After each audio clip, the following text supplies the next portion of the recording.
Hello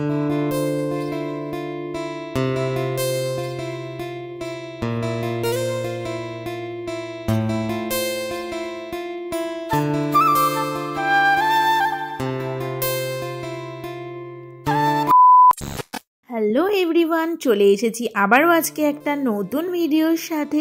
তোমরা কেমন আছো বন্ধুরা? আশা করি সবাই খুব ভালো আছো। তোমাদের ভালোবাসায় আমিও অনেক ভালো আছি। নতুন একটা দিন, নতুন একটা সকাল। আজকে সকাল থেকেই ব্লগটা শুরু করে দিলাম। তোমরা আশা করি আজকের ব্লগটা দেখতে দেখো একটু হলেও অনেকটাই ভালো লাগবে। তো চল ব্লগটা শুরু করা যাক।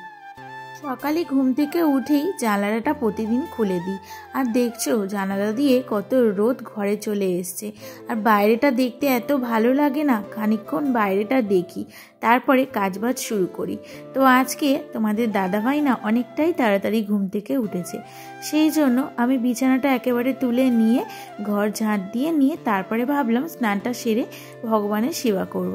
সেই জন্য বিছানাটা তুলতে কাজে লেগে পড়লাম। আর এদিকে এখন এত ঠান্ডা পড়েছে না, কি বলবো, রাতে করে প্রচুর ঠান্ডা পড়ছে। তোমাদের ওদিকে কেমন ঠান্ডা পড়ছে বন্ধুরা অবশ্যই কিন্তু জানিও। আর এই কটা দিন শীতের আনন্দটা উপভোগ করতে ভীষণ ভালো লাগে।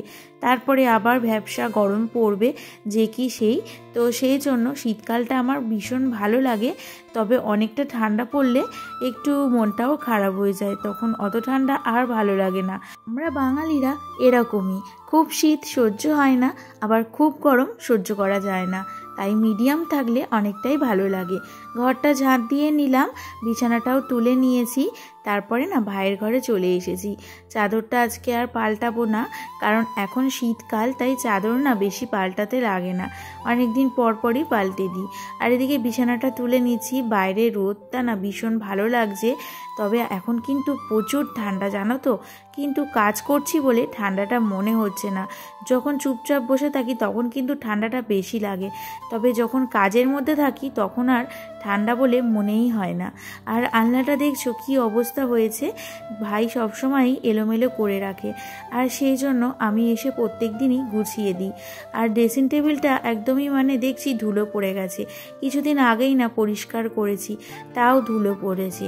আর এই টেটার মধ্যে মাই মর্টিন জেলে রেখে দেয়, এখন দেখছি অনেকটা ধুলো রয়েছে, মর্টিনের ছাই রয়েছে, তাই সেগুলো পরিষ্কার করে গুছিয়ে রেখে দিলাম। আর যেখানে জিনিস সেখানে থাকলে আর সবসময় পরিষ্কার পরিচ্ছন্ন থাকলে না দেখতেও ভালো লাগে। তো আমি যেরকম নিজেকে ভালোবাসি সেরকম সংসারটাকেও ভালোবাসা খুব দরকার, কারণ নিজেকে না ভালোবাসলে সঠিক পথে কখনো এগোনো যাবে না, আর সবার সাথে মিলেমিশে চলা যাবে না। তাই সব থেকে আগে দরকার নিজেকে ভালোবাসা। নিজেকে ভালোবাসলে, নিজেকে ভালো রাখলে তবেই কিন্তু সব দিকে এগোনো যাবে। আর নিজেকে ভালোবাসি বলেই সংসারটাকে এত ভালোবেসে সবসময় পরিপূর্ণ করে গুছিয়ে রাখি, পরিপাটি করে।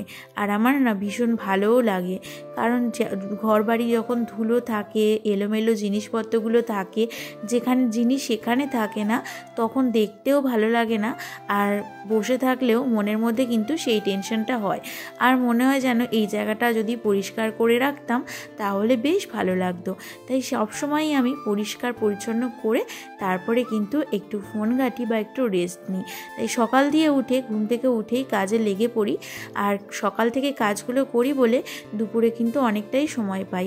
কারণ সকালবেলা যদি না কাজ তাড়াতাড়ি করি, দুপুরবেলা সারা দুপুর লেগে যায়। এখন তো শীতকাল, কখন যে দুপুর হয়ে যায় বোঝা যায় না। মোটামুটি কাজ গুছিয়ে ফেললাম তোমাদের সাথে কথা বলতে বলতে। আর দেখো স্নান সেরে ভগবানের সেবাও দেওয়া হয়ে গিয়েছে। তোমরা আমাদের ভগবান দর্শন করে নাও, আজকে সারাদিনটা তোমাদের কিন্তু অনেক অনেক ভালো কাটবে। আজকে না গাছে বেশি ফুল ফোটেনি, তাই যেটুকু ছিল তাই দিয়েই ভগবানের সেবা দিয়ে দিয়েছি। আর ছাদে চলে এসেছি, ছাদে কিন্তু আজকে বেশ হাওয়াও রয়েছে, রোদটাও রয়েছে, তাই ঠান্ডাটা একদমই বোঝা যাচ্ছে না। আর আজকে না অনেক জামা কাপড় কেচেছি, প্রচুর, 2 বালতি মতো ছিল, তো 1 বালতি কাচা হয়ে গিয়েছে, স্নানের সময় কেচে নিয়েছি, আর 1 বালতি ভেজানো আছে, সেটা মা কাচবে, তাই জন্য আর কাচা হয়নি। এখন যেগুলো কেচেছি সেগুলো ছাদে মেলে দিচ্ছি, আর সকাল সকালই মেলে দিচ্ছি যেহেতু, তাই 12টার মধ্যে হয়তো শুকিয়ে যাবে, কারণ ছাদে না পুরো টানা রোদ আর সাথে হাওয়াও রয়েছে। মেলার সঙ্গে সঙ্গে পাতলা জিনিসগুলো দেখছি একদমই শুকিয়ে যাচ্ছে, তাই কিছুক্ষণের মধ্যেই ছাদে কিন্তু শুকিয়ে যাবে। আর এদিকে গাছপালাগুলো আমি কিন্তু অনেকক্ষণই সময় দিয়েছিলাম, সেগুলো তোমাদের সাথে আর শেয়ার করিনি। স্নান সারার আগে গাছগুলো পাতা কেটেছি, গাছের সাইডটা পুরো ঝাঁট দিয়েছি, কারণ গাছপালার সাইডগুলো যদি পরিষ্কার না থাকে দেখতেও ভালো লাগে না, আর যে কোনো জিনিস সবসময় পরিষ্কার পরিচ্ছন্ন রাখলে বেশ ভালো লাগে, তখন ছাদে আসলে না মনটা ভরে যায়। তাই সেগুলো করে তারপরে স্নান সেরে ভোগ দিয়েছি আর জামা কাপড়গুলো মেলে দিলাম। তারপরে এখন চলে এসেছি রান্নাঘরে, টিফিনটা খাওয়া হয়ে গিয়েছে। আর মা আজকে করেছিল লুচি আর ছোলার ডাল, সেটা খেয়ে নিয়ে চলে আসলাম সবজি কাটতে। কারণ এই সবজিগুলো মানে পালং শাকগুলো দেখছো, এগুলো আমাদের গাছেই বাবা তৈরি করেছিল, মানে বাবা চাষ করেছে, সেখান থেকে তুলে নিয়ে এসে আর সবজিগুলো কেটে নিচ্ছি। আর পালং শাকটা আজকে সিদ্ধ হবে, আলু ভাতে দিয়ে মাখবে, তো সেই জন্য পালং শাকটা কেটে নিলাম। আর এখন আলুটা কেটে নিচ্ছি মাছের ঝোলের জন্য। এরকম করে সবজিগুলো বানিয়ে রাখলে না অনেকটাই সুবিধা হয়। আর এদিকে পালং শাক দিয়ে আর একটা তরকারি হবে, তো সেই জন্য মানে ফুল চিংড়ির, তোমরা তো সবাই জানো ফুল চিংড়ি, সেই দিয়ে এই পালং শাকের তরকারিটা হবে। এটা খেতে না ভীষণ ভালো লাগে, তবে আমি একটু কমই খাই অ্যালার্জির জন্য।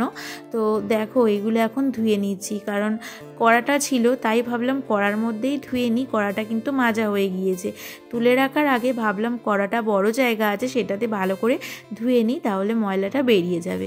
আর এই যে বললাম না বাবা চাষ করেছে, দেখো ধনেপাতা, পালং শাক, মেথি শাক, মূলো শাক, কত কিছু চাষ করেছে। আর এখানে আসলে না বাড়িতে যেতে আর ইচ্ছাই করে না, এত ভালো লাগে।